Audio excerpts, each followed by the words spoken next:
1 Timóteo capítulo 2, do verso 8 ao verso 15, a santa, bendita e gloriosa palavra do Senhor nos diz assim: Quero, portanto, que os varões orem em todo lugar, levantando mãos santas, sem ira e sem animosidade.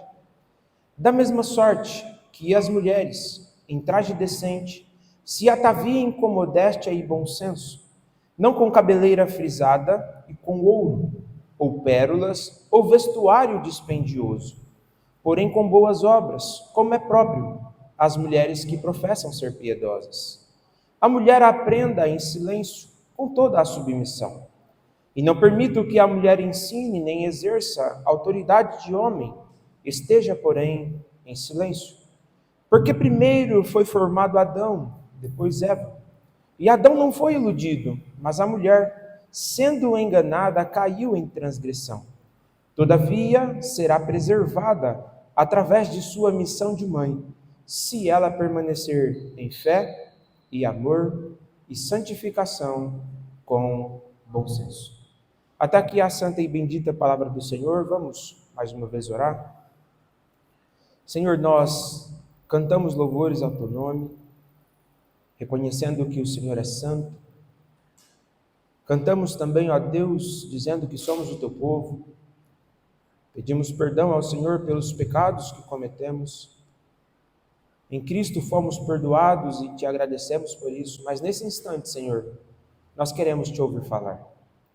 O desejo do nosso coração é que o Senhor abra os nossos corações para que nós possamos compreender as verdades da tua palavra, de tal forma que nós, cada vez mais, Senhor, aprendamos a viver de forma que agrade ao Senhor.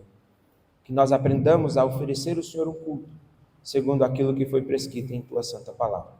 Nos abençoe, Senhor, que o teu Santo Espírito nos convença de tudo aquilo que nós ouviremos nesta noite.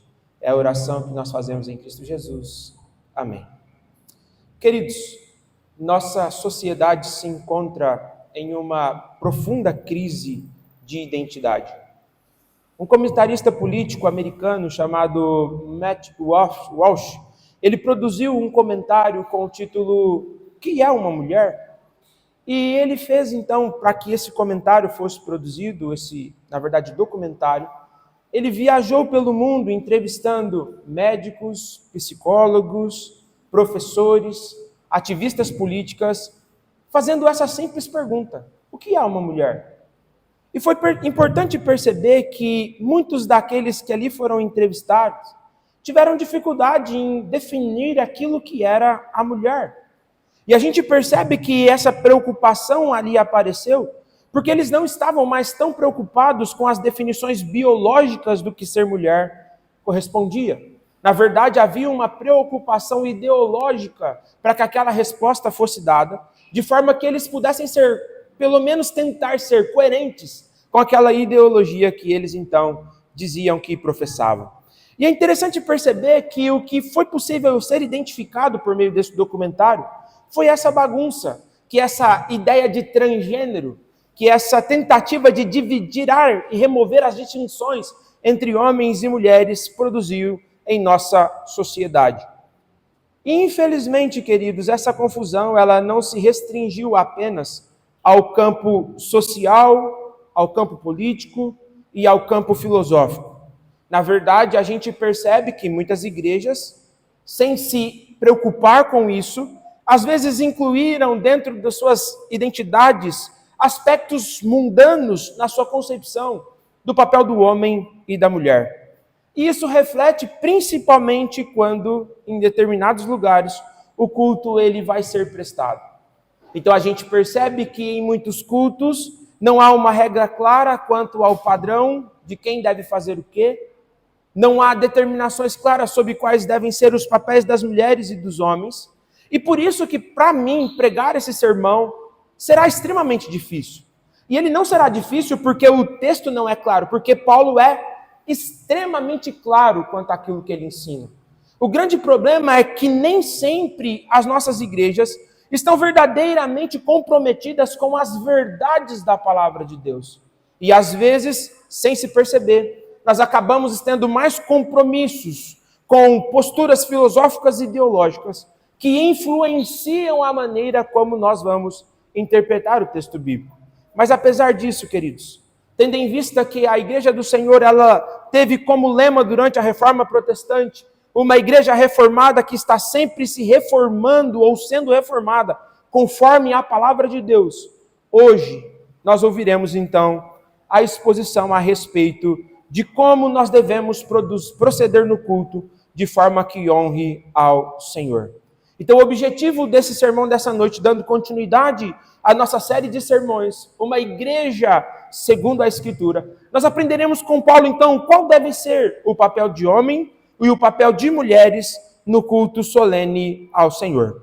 Lembrando, irmãos, para aqueles que estão me ouvindo pela primeira vez, essa carta foi escrita por Paulo, quando Paulo, então, orientou Timóteo e deu orientações a Timóteo sobre como ele deveria lidar para que a igreja de Éfeso fosse conduzida nos trilhos da palavra de Deus.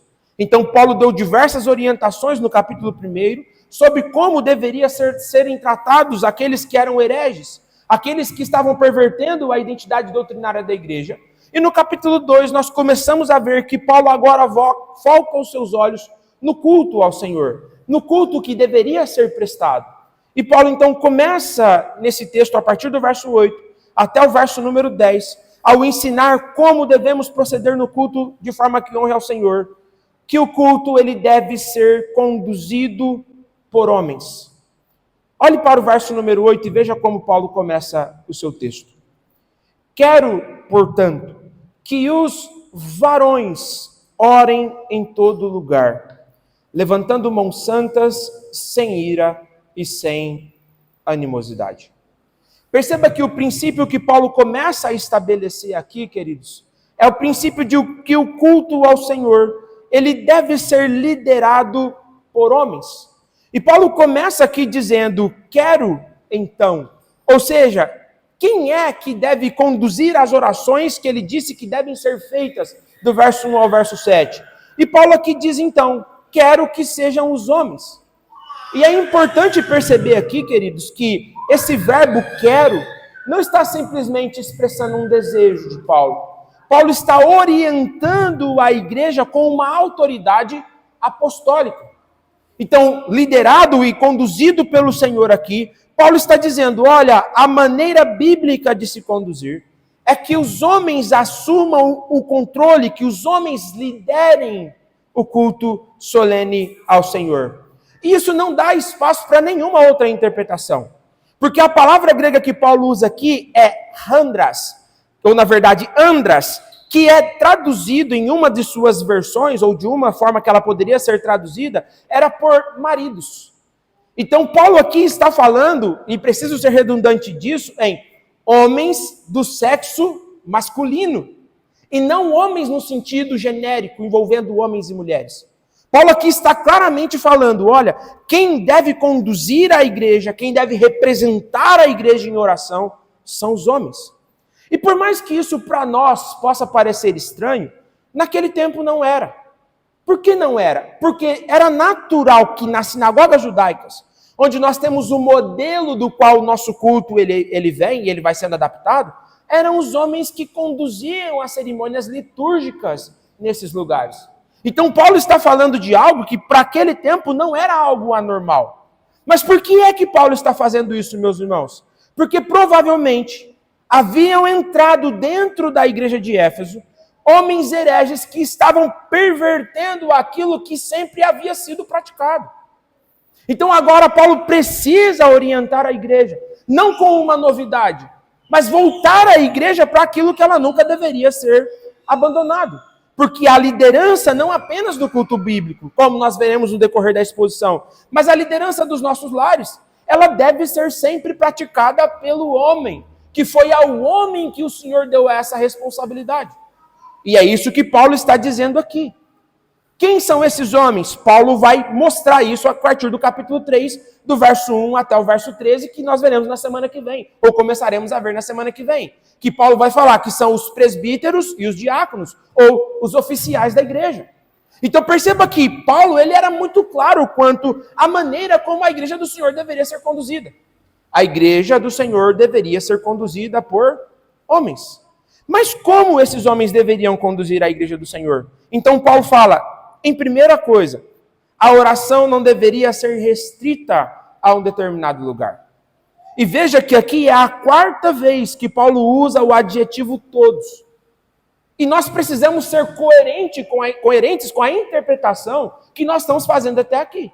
Então, se nós vimos que nas 3 casos anteriores, Paulo não está se referindo em todos os homens individualmente, mas em todas as línguas, povos e nações, aqui é a mesma coisa. Paulo não está dizendo que cada pedacinho do mundo deve ser um lugar onde os homens representem a igreja em oração. Paulo está falando que em todos os lugares onde a fé for pregada, em todos os lugares onde Cristo for anunciado, e em todos os lugares, seja no Brasil ou em qualquer outro lugar do mundo, onde a igreja do Senhor se reunir para adorar, os homens devem levantar as mãos para conduzir a igreja em oração.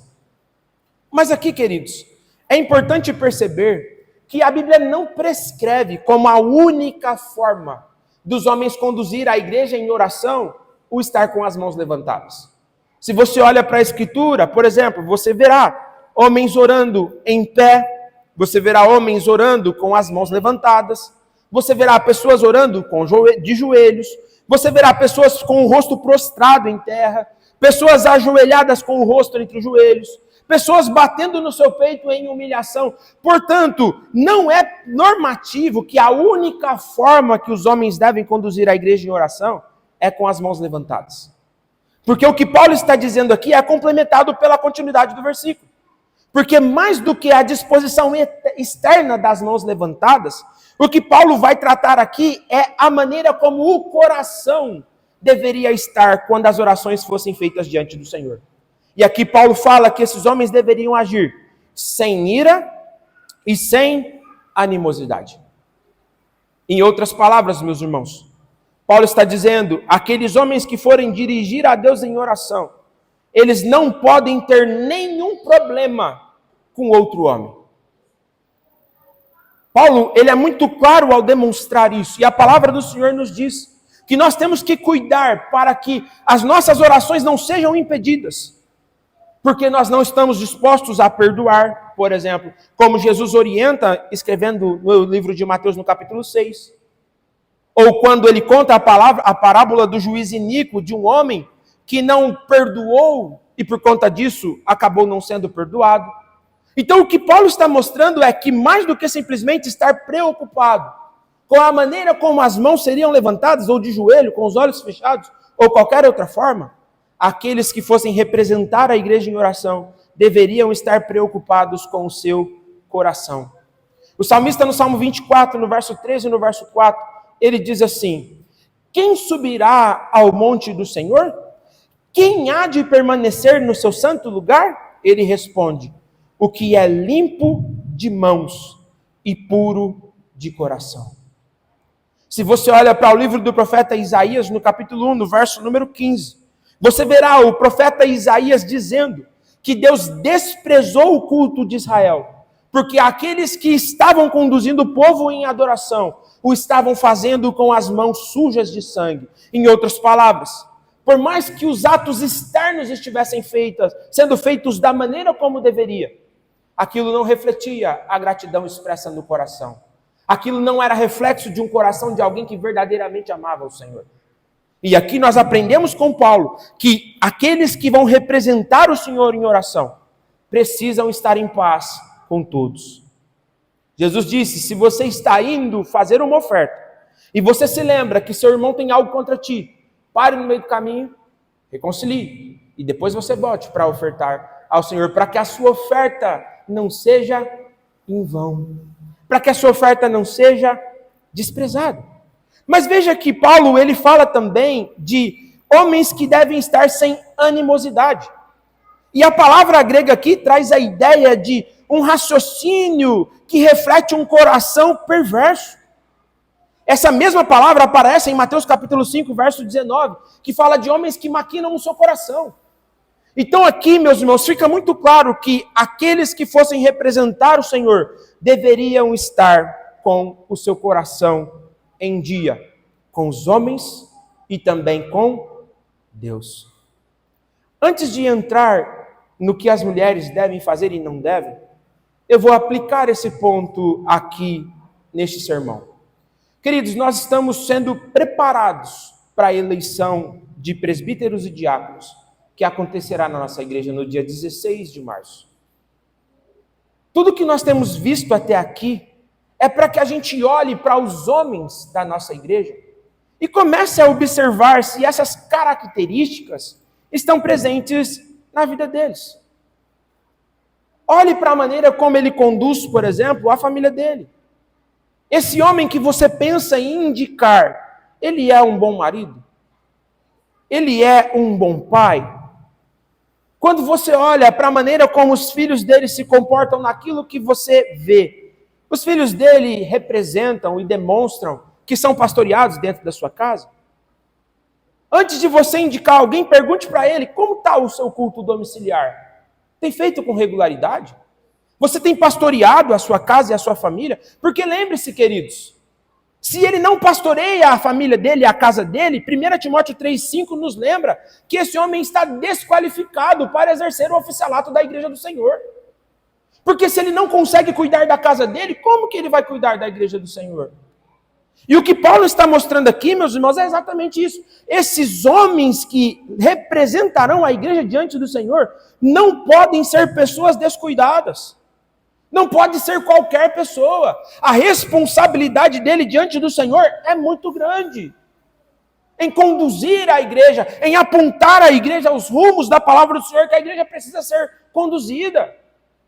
E Paulo aqui está mostrando tudo isso. Por isso, veja como que essa pessoa que você quer indicar lida com aqueles que o ofenderam ou o ofendem. É uma pessoa rancorosa?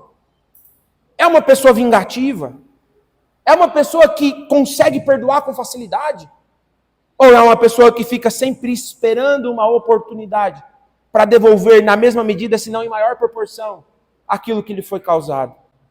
Paulo está mostrando aqui, queridos, que aqueles que vão representar a igreja em oração, representar a igreja diante do Senhor, devem ser homens qualificados para o cumprimento deste ofício.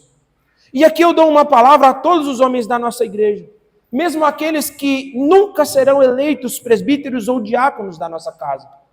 Você precisa aprender a conduzir a sua família em cultos domésticos, ensinar a tua esposa as verdades do Evangelho, ensinar os teus filhos a temer o Senhor. Porque por mais que você não seja um oficial na casa do Senhor, os teus filhos sempre refletirão quem você é. E eles nunca vão amar o Senhor se dentro de casa eles não tiverem um pai que é exemplo disso para eles. Um pai piedoso, um pai que ama a Cristo, um pai que quando peca se arrepende, um pai temente a Deus. É isso aqui que Paulo está nos mostrando, queridos. Esse é o dever e essas características daqueles que vão representar a igreja em oração. Mas veja que a partir do verso 9, Paulo agora passa a falar de como as mulheres também devem se preparar para o culto. Porque aqui Paulo começa o versículo 9 dizendo assim, da mesma sorte, ou de igual modo. E o que Paulo está dizendo é, da mesma forma que os homens devem ser santos, da mesma forma que os homens devem preparar o seu coração para representar a igreja diante de Deus, da mesma forma que os homens devem se santificar, as mulheres. E aqui, Paulo usa a palavra grega que literalmente é traduzido por mulher, que pode ser também esposa. E aqui Paulo está falando daquelas mulheres adultas. E por que é que Paulo fala de homens e de mulheres? Porque desde a criação, que é o argumento que nós vamos terminar o sermão com Paulo aqui hoje, sempre na história, homens e mulheres desempenharam papéis diferentes. E Paulo não está falando de homem ser mais importante para Deus do que mulher. Paulo não está falando que a mulher é inferior ao homem, como esses argumentos fajutos querem dizer. O que Paulo está dizendo é que homem e mulheres foram criados pelo Senhor para desempenharem papéis diferentes e juntos para a glória de Deus. Não é uma concorrência. Não é porque o homem deve conduzir que ele deve ser visto como se fosse melhor do que a mulher. Não é isso que a Bíblia está ensinando.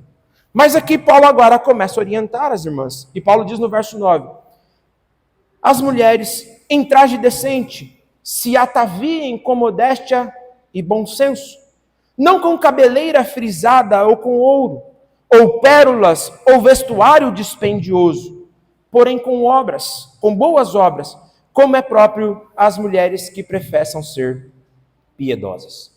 Paulo começa dizendo para as mulheres que elas precisam ter uma conduta adequada. Só que, queridos, a maneira como a nossa Bíblia foi traduzida aqui para traje, restringiu a maneira como a mulher se veste. E Paulo não está se falando aqui apenas de como a mulher se veste, mas ele está falando da maneira como a mulher deve se comportar como um todo. E o vestir-se é uma demonstração de quem ela é. A maneira como uma pessoa se veste reflete o que tem dentro do seu coração. E é por isso que Paulo aqui ele está corrigindo isso, não de fora para dentro, mas de dentro para fora. Mostrando que as mulheres precisam comportar-se de maneira decente, ou seja, de maneira respeitável, de maneira ordenada, não chamando a atenção para si mesmo de forma desnecessária, não se vestindo para atrair olhares de homens que não são seus cônjuges, não usando da sua sensualidade para levar outros ao pecado. O que Paulo está falando aqui, queridas, vocês precisam se portar de forma que a roupa de vocês mostrem que vocês verdadeiramente conheceram ao Senhor. E Paulo reforça isso quando ele usa os dois adjetivos aqui, que é traduzido por modéstia e bom senso. E aqui Paulo está dizendo, olha, a mulher precisa, ao vestir-se, ter prudência. Precisa parar diante do espelho e olhar e pensar, peraí, será que a maneira como eu estou me vestindo, pode fazer com que alguém peque? Será que a forma como eu tenho me comportado, a maneira como eu converso com o homem, não dá uma interpretação diferente? É isso que Paulo está corrigindo aqui na igreja. Mas é necessário dizer, minhas irmãs, que Paulo aqui não está dizendo que as mulheres não podem vestir-se bem. Porque ele diz que as mulheres se ataviem, ou seja, ele diz, as mulheres podem se cuidar. Tanto que a palavra grega usada aqui por Paulo é cosmos, de onde vem a nossa palavra cosmético. Então Paulo não está dizendo que a mulher não pode se cuidar, que a mulher não pode se vestir bem, que a mulher não pode andar bem vestida, cheirosa e etc. Mas o que Paulo está dizendo aqui é que essas coisas têm limites. E que os limites disso é o limite da decência, da prudência. Para que as coisas não sejam levadas para um outro lado. Então o que está sendo posto aqui não é se deve ou não se adornar, mas que as mulheres devem adornar-se de forma respeitável, de forma respeitosa. E Paulo continua no verso 10 com as suas orientações. Como é que a mulher, então, na verdade ele termina no verso 9 dizendo que as mulheres não devem chamar a atenção com tranças e joias de ouro ou com cabelo frisado, e nem muito menos com coisas cheias de ouro, pérolas e roupas caras. Por que Paulo estava falando isso aqui, meus irmãos? Porque era comum naquele contexto que as mulheres demonstrassem pelos seus penteados, pela quantidade de coisas que colocavam nesses penteados, pelo tecido das roupas que usavam, vestidos caríssimos, que pagavam fortunas para isso, o poder que elas tinham. Então Paulo está dizendo, olha, o que deve chamar a atenção na mulher não é o que está fora dela. Veja que Paulo vai para o verso 10 dizendo isso. O que deve chamar a atenção da mulher é o seu procedimento.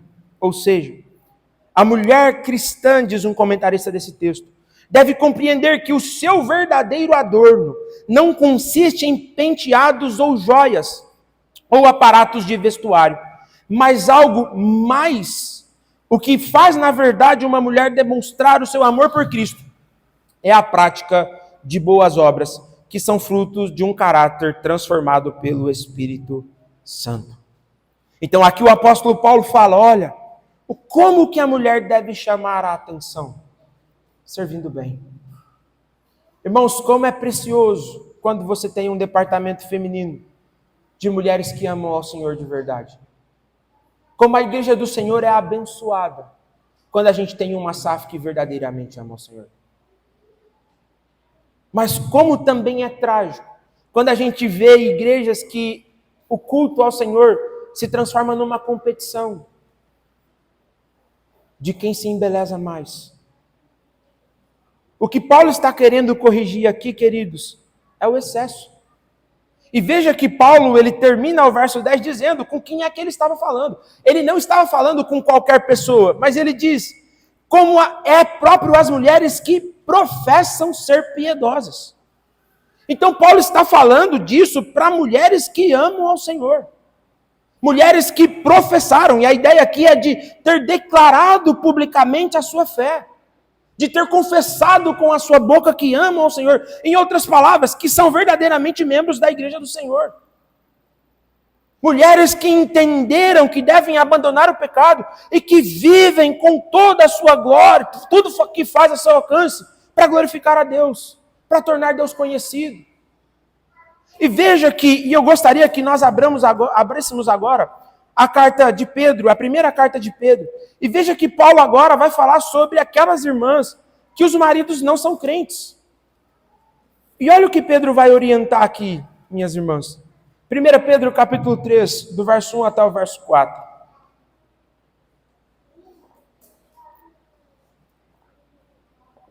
1 Pedro capítulo 3, do verso 1 ao verso 4. Olha o que Paulo diz aqui.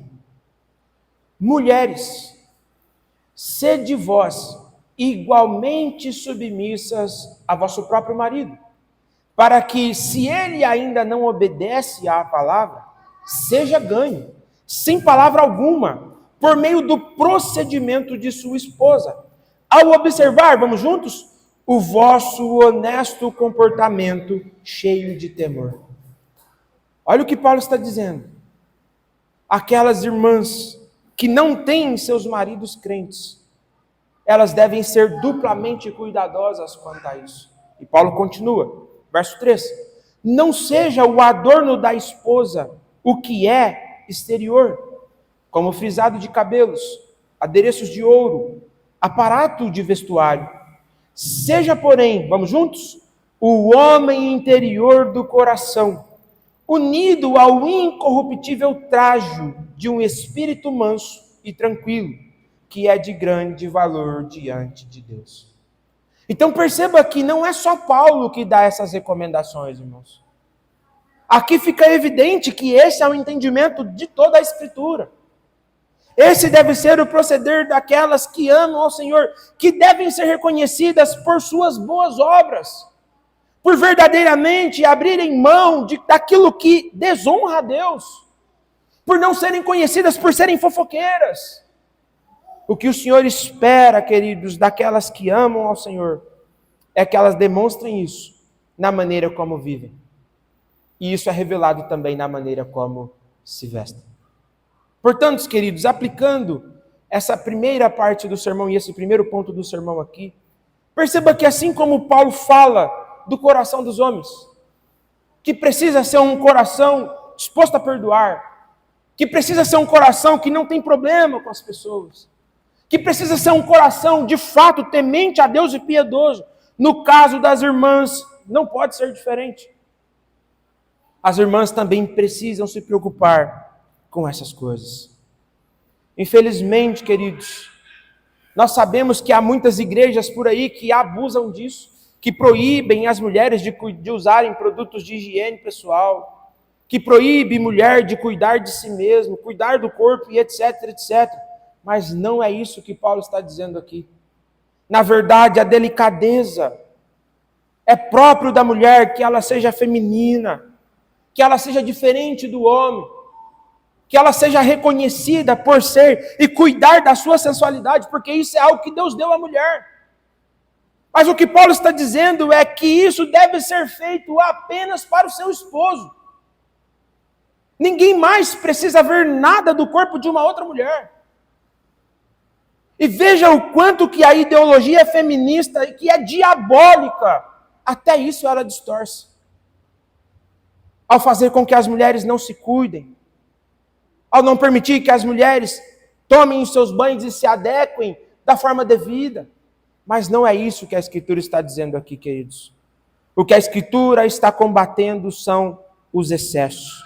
E aqui eu falo para as mulheres solteiras que estão me ouvindo. Minhas irmãs, guardem a sua sensualidade para o seu futuro esposo. Não se torne um objeto sexual. Não fique demonstrando ou apresentando o seu corpo em redes sociais com imagens provocativas para fazer as pessoas chamarem a atenção para o seu corpo. Se você vai na academia, não fique postando fotos indevidas. Você não precisa mostrar isso para ninguém. Não faça com que os homens sejam atraídos a você simplesmente por conta da sua beleza, porque a beleza vai passar. Isso acaba.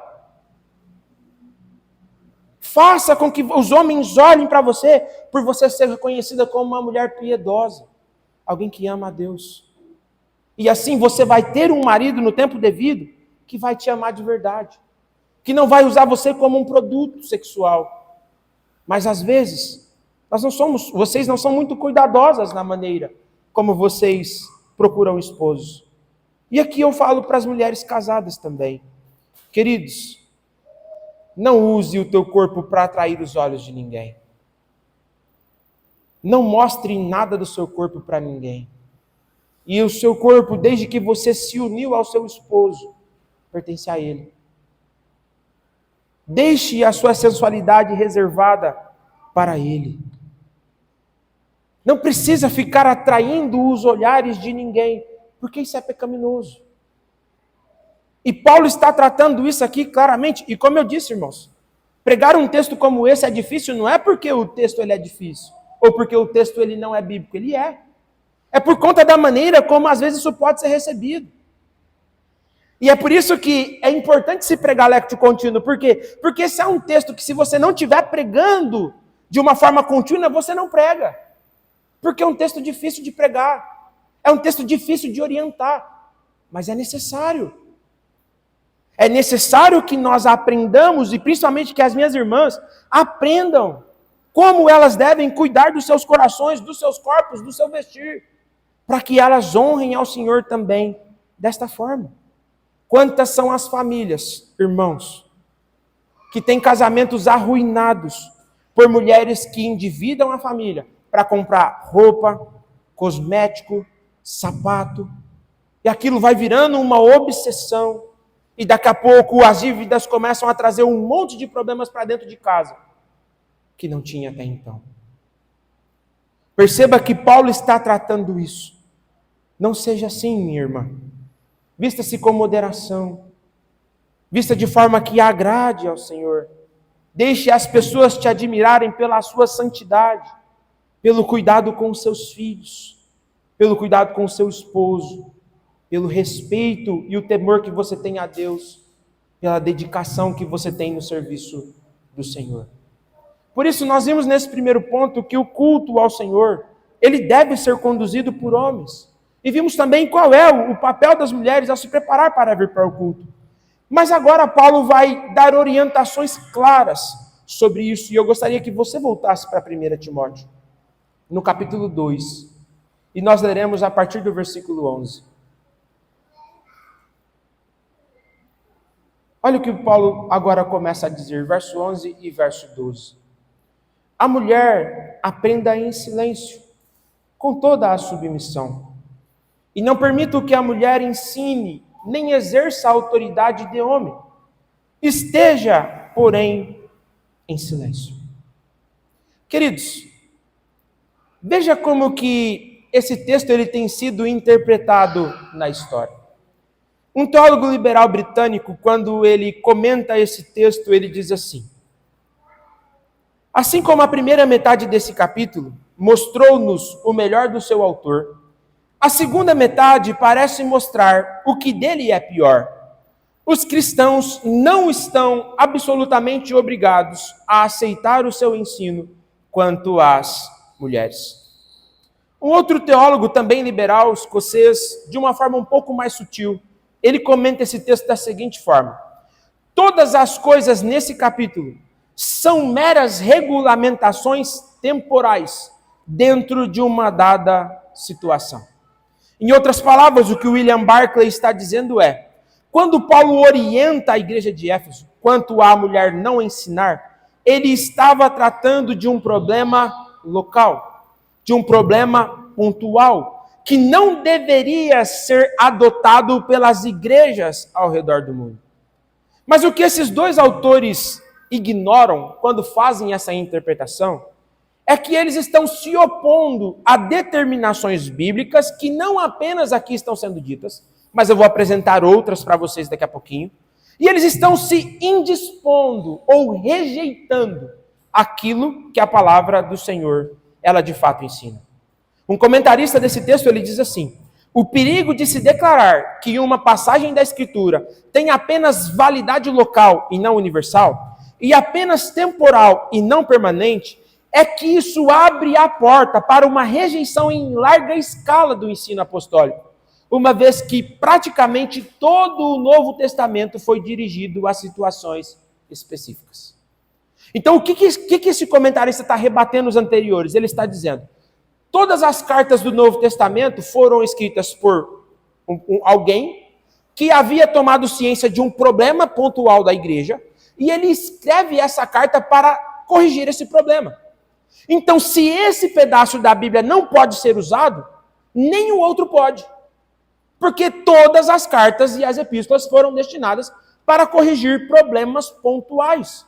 E, obviamente, queridos, se está no cânon, uma das regras para se tornar canônico era que o texto ele tinha que extrapolar os limites temporais para que ele pudesse ser uma norma para todas as igrejas. E é por isso que nós hoje estamos lendo esse texto e entendemos que ele é a orientação da palavra de Deus para a segunda igreja presbiteriana de Porto Alegre. E o mais interessante de perceber em todo esse texto, nós lemos o capítulo 1 com seus 20 versículos, estamos lendo o capítulo 11 de 1 Timóteo, capítulo 2, e é a primeira vez que Paulo usa um imperativo. É a primeira vez que Paulo dá uma ordem direta por meio de um verbo. Então, o que Paulo está dizendo aqui, queridos, não é algo de pouca importância. O que Paulo está dizendo aqui não é simplesmente um problema da cidade de Éfeso, mas provavelmente o que havia acontecido ali era que por conta dessas heresias que haviam sido disseminadas dentro da igreja, a igreja estava se tornando um caos, a ponto de mulheres pregarem no culto público solene ao Senhor. Então agora Paulo, usando da sua autoridade, ele diz: a mulher aprenda em silêncio. E o verbo aqui que é usado é literalmente aprender. É você ouvir o que está sendo dito e silenciosamente ir absorvendo aquilo que está sendo dito. Por que isso, queridos? Porque lá aos Coríntios, Paulo vai falar que é dever do marido instruir a esposa. Paulo vai falar que a principal responsabilidade do pastoreio da casa é do marido, não é do pastor da igreja. O meu papel enquanto pastor da igreja é auxiliá-los, é conduzi-los diante de Deus, mas o principal responsável pelo pastoreio de casa é o marido. E é por isso que aqui Paulo está falando para as mulheres: olha, as mulheres precisam aprender em silêncio, ou em outras palavras, tranquilo. E Paulo continua dizendo: em toda a submissão. Então Paulo está dizendo, não é para fazer isso de má vontade, não é para fazer isso se opondo a essa recomendação de Paulo, é se submetendo à autoridade do conselho da igreja, é se submetendo à autoridade do homem que Deus deu, é se submetendo àqueles que estão governando a igreja do Senhor. Então perceba que o que está sendo ensinado e o que está sendo instruído aqui é que o homem deve instruir a mulher e essa mulher, por sua vez, deve se submeter à autoridade do homem na igreja do Senhor. Então, Paulo, ele continua aqui dando orientações sobre isso. E um comentarista, ele diz assim: sua plena igualdade espiritual com o homem, como participante em todas as bênçãos da salvação, já que não há homem nem mulher dignamente diante do Senhor, não implica nenhuma mudança básica em sua natureza como mulher, ou na tarefa que corresponde como mulher, a qual foi chamada a cumprir. Então o comentarista diz que a mulher continue sendo mulher. Eu gostaria que você abrisse a sua Bíblia comigo agora, na primeira carta que Paulo escreve à igreja de Corinto, no capítulo 14. 1 Coríntios, capítulo 14. Paulo agora dando orientações também à igreja de Corinto. No verso número 34 desta carta, Paulo diz assim. Olha o que Paulo diz, irmãos. Conservem-se as mulheres caladas nas igrejas, porque não lhes é permitido falar, mas estejam submissas, como também a lei o determina. Olha o verso 15. Se, porém, querem aprender alguma coisa, o que o texto diz? Interroguem aonde? Em casa. A quem? A seu próprio marido. Perceba que Paulo ele é muito claro nas orientações que ele está dando aqui, queridos.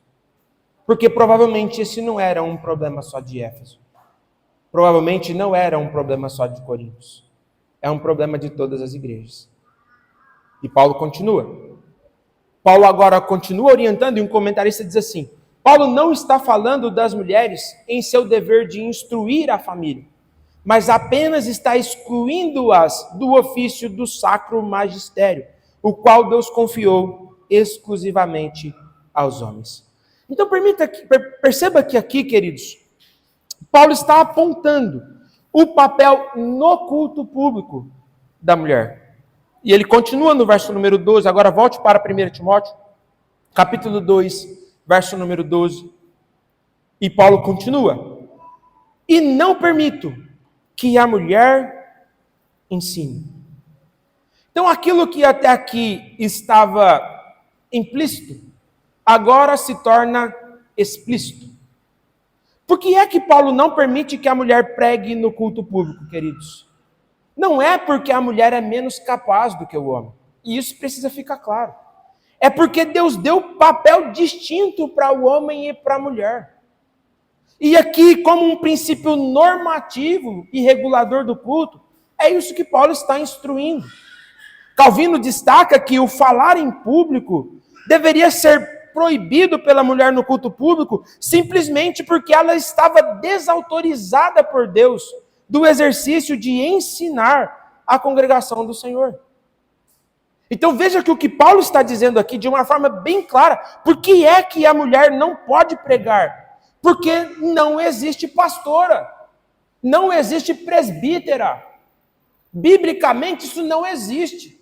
O oficialato são cargos a serem exercidos por homens.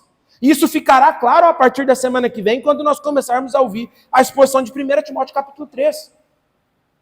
A mulher não foi chamada para isso. E Paulo continua, que ele também não permite, verso 12, continuando, que a mulher exerça a autoridade de homem. E aqui há uma discussão. Se Paulo está dizendo que a mulher não pode ensinar no culto público, porque o ensinar no culto público é exercer autoridade, ou se ela não pode nem ensinar e nem controlar o homem, ou exercer autoridade sobre o homem. Então aqui há essas duas possibilidades. E eu entendo que as duas estão corretas. Porque qual que é o momento, o ápice do momento em que o conselho da igreja, representado pelo seu presidente, ele fala com a igreja? No momento em que o presidente está pregando.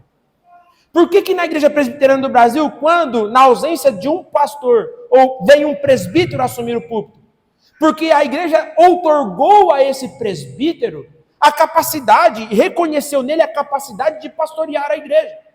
Então, quando um pastor ou um presbítero vem e prega no púlpito do Senhor, ele está exercendo uma autoridade e reconhecendo uma autoridade que primeiro Deus deu para ele e que a igreja reconheceu. Então agora eles estão fazendo uso dessa autoridade que foi vedado à mulher.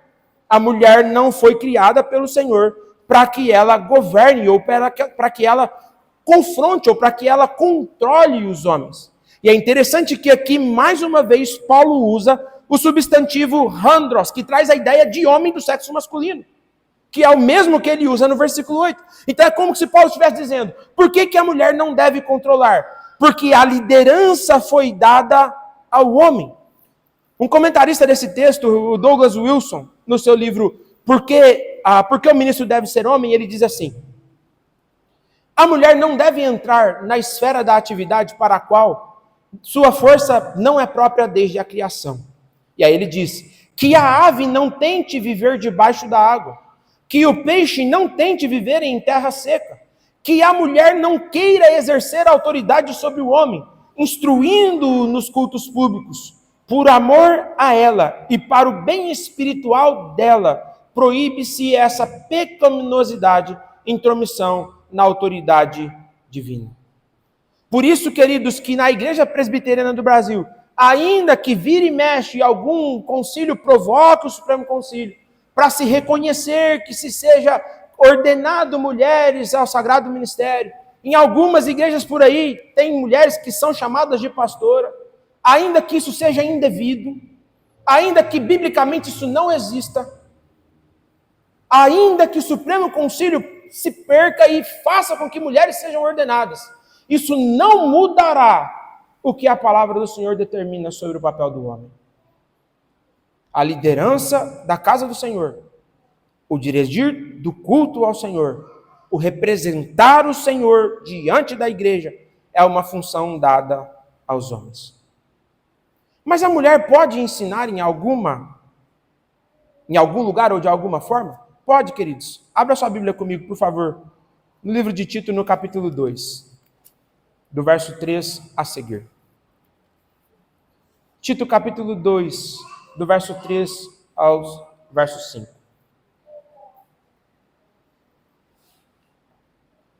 Tito, capítulo 2, do verso 3 ao verso 5. Olha o que Paulo agora recomendando a Tito, pastor das igrejas da ilha de Creta, ele diz: quanto às mulheres idosas, semelhantemente, que sejam sérias em seu proceder, não caluniadoras, não escravizadas a muito vinho, sejam mestras do bem, a fim de que instruírem as jovens recém-casadas, a amarem ao marido e a seus filhos, a serem sensatas, honestas, boas donas de casa, bondosas, sujeitas ao marido, para que a palavra de Deus não seja difamada. É claro que a mulher não apenas pode, como ela deve. Ela deve instruir as mais novas, para que as mais novas saibam como convém ser mulher para a glória de Deus.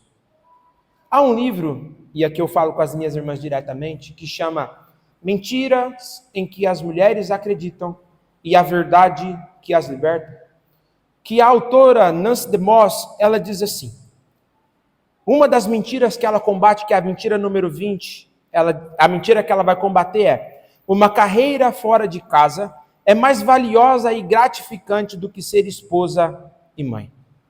E é claro que ali a crítica que ela vai fazer é o efeito do feminismo dentro das nossas igrejas, que fez com que a mulher perdesse o seu papel, que fez com que a mulher enxergasse termos como, por exemplo, dona de casa, e tantas outras coisas como uma forma pejorativa de se referir a ela. E a ela, comentando sobre as consequências disso, ela diz assim: o termo dona de casa se tornou pejorativo. Os filhos são enviados, como consequência disso, cada vez mais novos às creches, aonde passam a maior parte do dia. As casas ficam vazias e estão cada vez menores. O melhor tempo do dia das mulheres é gasto fora de casa, o que influencia na alimentação da família, já que boa parte das refeições são feitas através de comidas geladas, congeladas e fast food. Isso afetou o relacionamento entre cônjuges, já que as mulheres passam mais tempo com outros homens do que com o esposo, estando exposta a ambientes com linguagens grosseiras, insinuações sexuais e assédios. E ao chegar em casa, após um longo dia de trabalho, elas não têm tempo e nem energia para cuidar da casa, do esposo e dos filhos. O grande problema que o movimento feminista trouxe para o mundo, e aí ela continua, foi trazer uma visão devastadora que destruiu famílias como sem precedentes na história. O grande problema do feminismo foi que o feminismo fez com que as mulheres acreditassem que ficar fora de casa seria uma forma melhor de conduzir a sua família do que cuidando da sua própria família. E eu sei que entre nós há muitas irmãs que precisam trabalhar fora de casa. Eu sei que entre nós há muitas irmãs que, se não trabalharem, passarão necessidade nas suas casas. Mas isso não as isentará, minhas irmãs, diante do dever de vocês cuidarem dos esposos, dos filhos e das casas de vocês. O que o feminismo fez com as mulheres foi aumentar a sua carga de trabalho. Foi dar para a mulher, às vezes, jornada dupla, jornada tripla, e fazer com que as mulheres chegassem ao fim dos seus dias completamente exaustos. Perceba que o que Paulo está dizendo aqui é que as mulheres não devem se preocupar com púlpito. As mulheres não devem se preocupar com pregar para homens. As mulheres não devem se preocupar em instruir homens sobre como homens devem viver, e nem muito menos devem liderar as suas casas. Pode ser que exista casos que seja necessário, mas sempre que uma mulher assume o controle da sua casa, isso está disfuncional. Não foi assim que Deus pensou o mundo. A ordem da liderança é do esposo. E é por isso que todos aqueles que um dia forem casar e me pedirem para que eu dê curso de noivos, a pergunta que eu sempre farei para a mulher é: você está disposta a sujeitar a esse homem que você está optando por casar? E se a resposta for não, não case. Termine esse namoro agora, imediatamente. Porque esse é o padrão bíblico. E em contrapartida eu pergunto para o homem: você está disposto a amar a tua esposa, independente do que aconteça, a ter 4, 5, 6 empregos, como o pai do Cris faz lá no Todo Mundo Odeia o Cris, para que a sua esposa possa viver bem?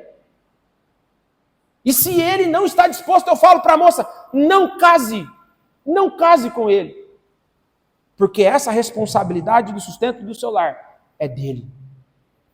Ele deve cuidar de você. Quem tem que se sacrificar é ele. Quem tem que acordar mais cedo e dormir mais tarde é o homem, não é a mulher. A mulher foi feita para ser protegida, para ser amada, para ser respeitada. Se for necessário, que o marido perca a vida para defender a honra da sua esposa. Isso é o padrão bíblico. Quando a coisa é invertida, o padrão se torna disfuncional. E não é o modelo do Senhor.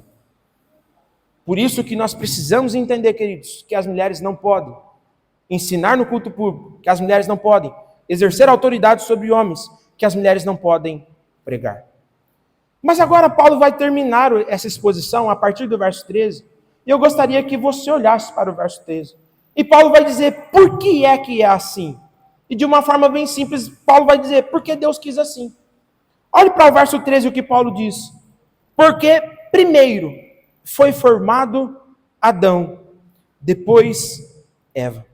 Sabe o que é que Paulo está dizendo, irmãos? Paulo está dizendo que o princípio da sua argumentação não é cultural, é bíblico. Paulo está dizendo: eu não estou tratando de um problema com base em filosofia, eu estou tratando do problema com base na Escritura. E Paulo está dizendo porque o modelo da criação foi assim. Paulo que enfatiza que Adão foi criado primeiro. E agora, por favor, vá para a sua Bíblia no livro de Gênesis, no capítulo 2. E vamos ler alguns textos da palavra do Senhor que mostram que Adão era o líder da casa dele. Gênesis capítulo 2, verso número 7. Nós leremos alguns textos desse versículo. Olha o que acontece aqui. Gênesis capítulo 2, verso 7. Moisés diz assim: então formou o Senhor Deus ao homem do pó da terra, e lhe soprou nas narinas o fôlego de vida, e o homem passou a ser alma vivente. Agora vá para o verso 15 e veja o que Moisés diz aqui. Tomou, pois, o Senhor Deus ao homem e o colocou no jardim do Éden para o cultivar e o guardar. Quem é que estava trabalhando aqui? Adão. Agora Deus vai dar orientações sobre o que Adão e Eva poderiam fazer e, consequentemente, toda a geração. Com quem Deus fala? Adão, olha para o verso 16 e 17. E o Senhor Deus lhe deu essa ordem: de toda a árvore do jardim comerás livremente, mas da árvore do conhecimento do bem e do mal não comerás, porque no dia em que dela comeres, certamente morrerás. Agora olha o verso 19 e o verso 20. Havendo, pois, o Senhor Deus formado da terra todos os animais do campo e todas as aves dos céus, trouxe-os ao homem para ver como este lhes chamaria. E o nome que o homem desse a todos os seres viventes, esse seria o nome deles. Deu nome o homem a todos os animais domésticos, às aves dos céus e a todos os animais selváticos.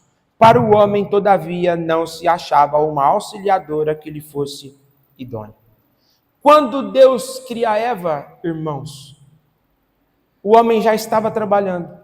O homem já havia dado nome aos animais, demonstrando a autoridade que ele tinha sobre os animais. Quando Deus cria Eva, o homem já estava a serviço do Senhor. E Eva vai ser criada agora para quê? Olha o que o verso 21 ao verso 23 vai dizer de Gênesis. Então o Senhor Deus fez cair pesado sono sobre o homem, e este adormeceu. Tomou uma das suas costelas e fechou o lugar com carne. E a costela que o Senhor Deus tomara ao homem, transformou-a numa mulher e lhe a trouxe. E disse o homem: esta, afinal, é osso dos meus ossos e carne da minha carne. Chamar-se-á varoa, porquanto do varão foi tomada. Por isso, deixa o homem a pai e mãe e se une à sua mulher, tornando-se os dois uma só carne. Então perceba que o que Moisés está dizendo aqui é: por que é que a mulher foi criada? Vamos deixar Paulo responder? Vá para 1 Coríntios capítulo 11, por favor, agora. 1 Coríntios capítulo 11, verso 7 ao verso 9.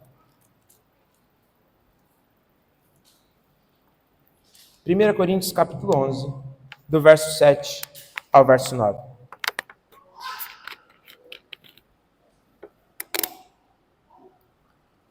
Olha o que Paulo diz aqui. Porque, na verdade, o homem não deve cobrir a cabeça por ser ele a imagem da glória de Deus, mas a mulher é a glória do homem. Porque o homem não foi feito da mulher, e sim a mulher do homem.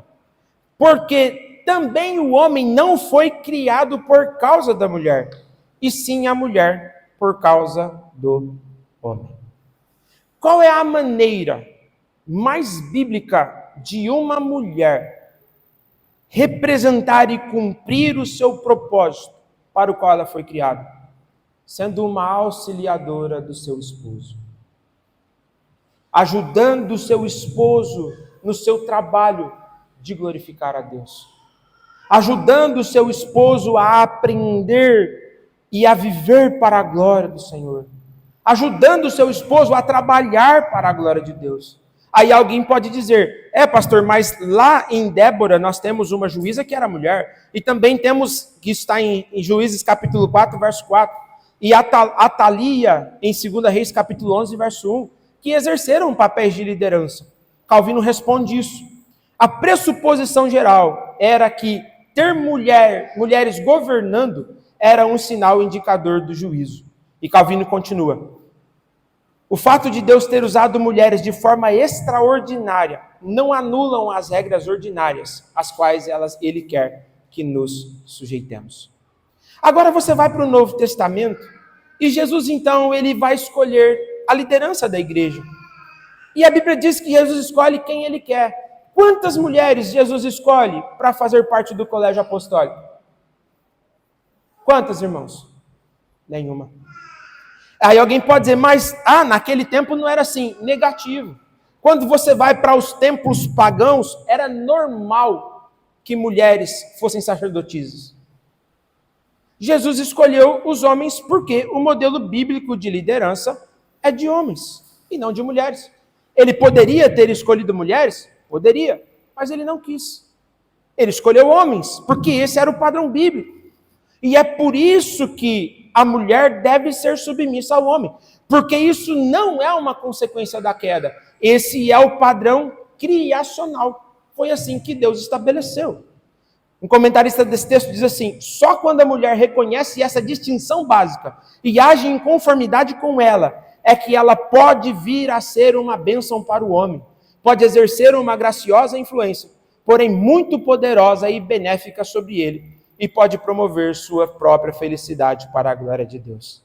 Então Paulo está dizendo, por que o homem deve liderar? Porque esse é o padrão da criação.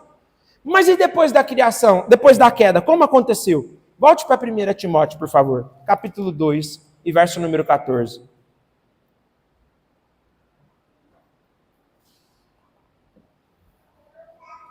E olha o que Paulo diz aqui. E Adão não foi iludido, mas a mulher, sendo enganada, caiu em transgressão. Olha o que Paulo está dizendo. Foi Adão que foi enganado? Não. O pecado de Adão, meus irmãos, é mais grave do que o da mulher. Porque Adão deveria ter pastoreado Eva. A grande pergunta é, onde estava Adão quando Eva estava sendo tentada? O que ele estava fazendo? E no momento em que a esposa dele vai conduzi-lo ao pecado, por que ele não a pastoreou? Então Paulo está dizendo, Adão pecou ainda mais deliberadamente.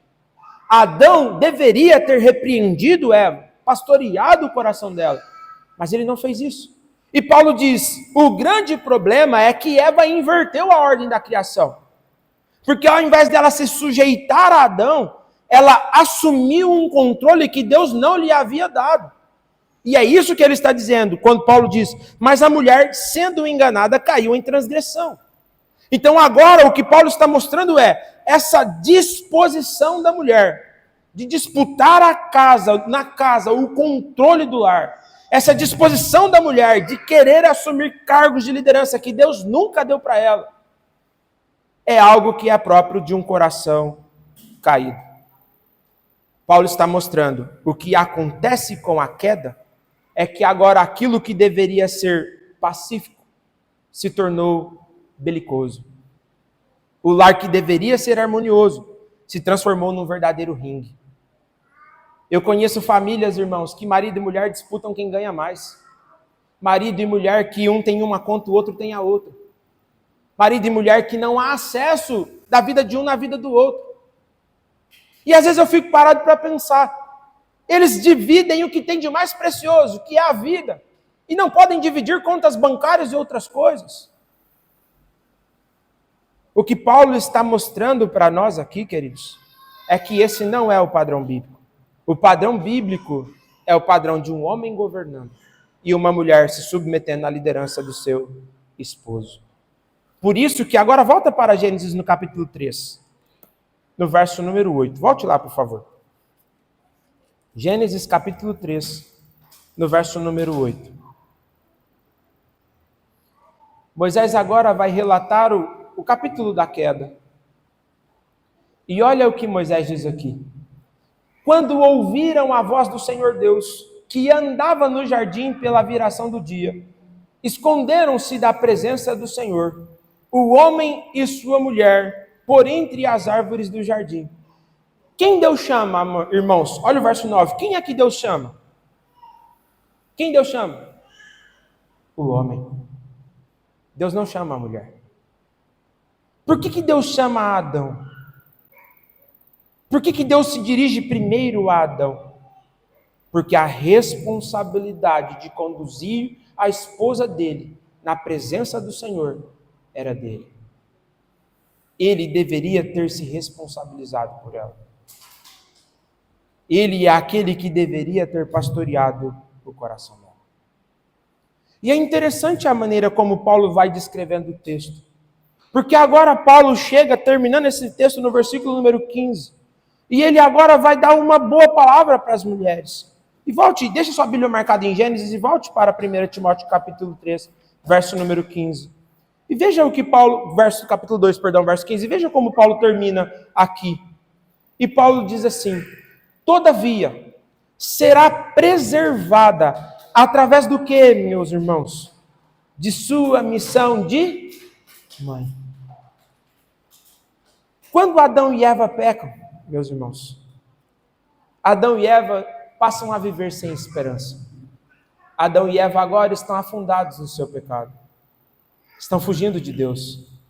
Mas agora Deus vai até Eva e diz assim para Eva, Gênesis capítulo 3, verso número 15. Porém, inimizade entre ti e a mulher, entre a tua descendência e o seu descendente. Este te ferirá a cabeça e tu lhe ferirás o calcanhar. A esperança da humanidade viria de quem? Do útero de quem?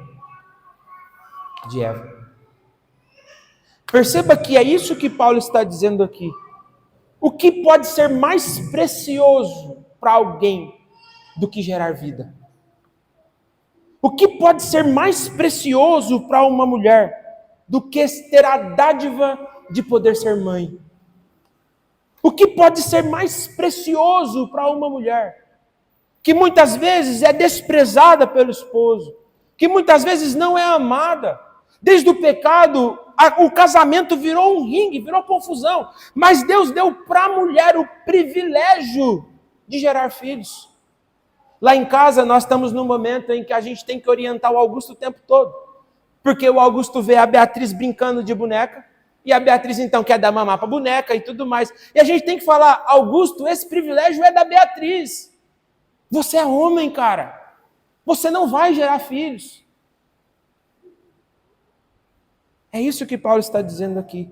E perceba, irmãos, que é justamente no fato de gerar filhos que o feminismo está atacando e destruindo as famílias. É justamente na tentativa de dar para a mulher aquilo que a distingue, que é o fato de poder ser mãe, de carregar uma criança dentro do seu ventre, de amamentar, de ver a criança crescer, se desenvolver. Enquanto isso, o pai está fora. O pai está trabalhando, está correndo atrás da vida. E está ali a mãe, no nosso caso lá em casa, ensinando os meus filhos a ler.